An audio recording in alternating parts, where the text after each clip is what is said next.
नमस्कार मंडळी, शॉर्ट व्हिडिओमध्ये तुम्हा सर्वांचं स्वागत आहे.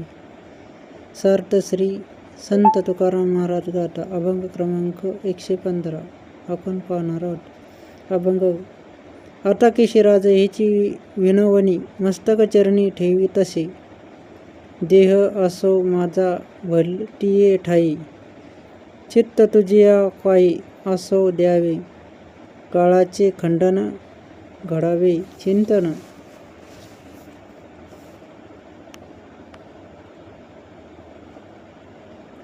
काळाचे खंडन घडावे चिंतन. तन मन धन विन्मुक्ता, थपवात पित्त देह अवसानी, ठेवावी वारुणी दुरिते ही, सावरतो माझी इंद्रिय सकळ, दिली एका वेळे हाक आधी. तुका म्हणे तू या सकळांचा जनिता, येथे एकटा सकळांशी. अभंग पुन्हा म्हणून दाखवतो. आता की शिराज ह्याची विनवणी, मस्तक चरणी ठेवतशी, देह असो माझा भलतिया ठाई, चित्त तुझ्या काही असो द्यावे, काळाचे खंडन घडावे चिंतन. तन मन धन विन्मुक्ता, कपवात पित्त देह अवसानी, ठेवावी वारुणी दुरिते ही, सावरतो माझी इंद्रिय सकळ, दिली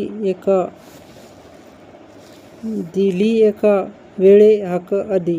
तुका म्हणे तू या सकळांचा जनिता, येथे एकता सकळांशी. आता याचे स्पष्टीकरण अगदी थोडक्यात पाहणार आहोत आपण. हे केशराजा, तुझ्या चरणी मस्तक ठेवून मी अशी विनंती करीत आहे की माझा देह कोणत्याही ठिकाणी असो, मात्र चित्त फक्त तुझ्या चरणी असू द्यावे. तन मन धन ह्या बाबतीत माझे मन विन्मुख होऊन माझा सर्व काळ तुझ्या चिंतनात जावो. थक वात व पित्त हे माझ्या देहात असून अंतकाळी तुम्ही ते निवारण करावे. जोपर्यंत माझी इंद्रिय सावध आहे तोपर्यंतच एक वेळ तुम्ही मला हाक मारा. संत तुकाराम महाराज म्हणतात, देवा, सकळांचा जनिता निर्माता तूच आहेस आणि सकळांचे तुझ्याच ऐक्य पावणार आहे. अशाप्रमाणे हा अभंग आहे आजचा अभंग तुम्हाला कसा वाटला नक्की कमेंट करून सांगा. जय शिवराय, जय जिजाऊ. रामकृष्ण हरी मंडळी, सर्वांना राम राम.